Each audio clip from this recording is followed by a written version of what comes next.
Hindi na lang sa Japan makikita ang mga convenience store na may nakakabighaning tanawin. Sa Pilipinas, isang branch ng convenience store na 7-Eleven ang nag-viral dahil sa nakakamanghang tanawin ng Mayon Volcano mula sa harapan nito. Hindi tuloy mapigilan ng ilan na maihalin tulad ang view sa Mount Fuji.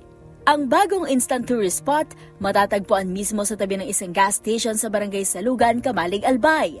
Dahil sa kanyang lokasyon, nagiging pwesto ito ng mga turista at photographer na nais makuhanan ng perfect cone ng Mayon. At kabilang na nga rito ang photographer na si Paul Sogano mula Las Piñas. Kwento ni Paul sa eksklusibong panayam sa DZRH TV, papunta ang kanyang pamilya sa Biliran nang mapagdesisyon na nilang dumaan muna sa Albay. Habang papunta sa kanilang hotel, humiling siya sa kanyang ama na tumigil muna sa isang parte ng diversion road upang subukang kuhanan ng litrato ang Mayon. Ilang minuto silang naghintay, subalit natatakpan pa rin ito ng ulap. Pagdating nila sa dulo ng Kamalig Diversion Road, napansin niya ang isang bagong bukas na convenience store. Pagtingala niya, dito niya na napagmasdan ng Mayon na may bahagyang maaliwalas sa langit, kung saan mas maayos na makikita ang buong cone nito. Inilarawan niya ang sandaling iyon bilang Kairos moment o isang perpektong oras na parang lahat ng bagay ay nagtagpo. Isang biyaya na hindi planado kung di dumating sa tamang sandali. Hindi naman sila umasa na may makikitang shot. Pero sa tabi ng 7-Eleven na iyon, doon lumitaw ang magandang tanawin. Wala ring turista sa lugar, wala ring anumang setup.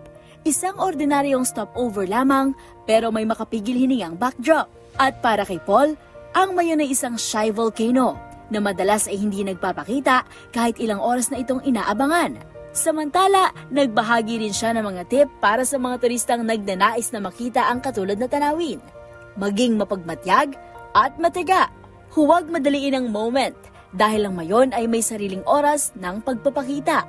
Binigyang diin niya na huwag limitahan ang sarili sa mga karaniwang tanawin lamang dahil minsan ang pinakamagagandang eksena ay makikita sa pinakakaraniwang lugar. At bilang karagdagang tulong sa mga gumagamit ng cellphone sa pagkuha ng litrato, nag-iwan ng paalala si Paul sa comment section ng kanyang viral post. May paalala rin siya ukol sa kaligtasan.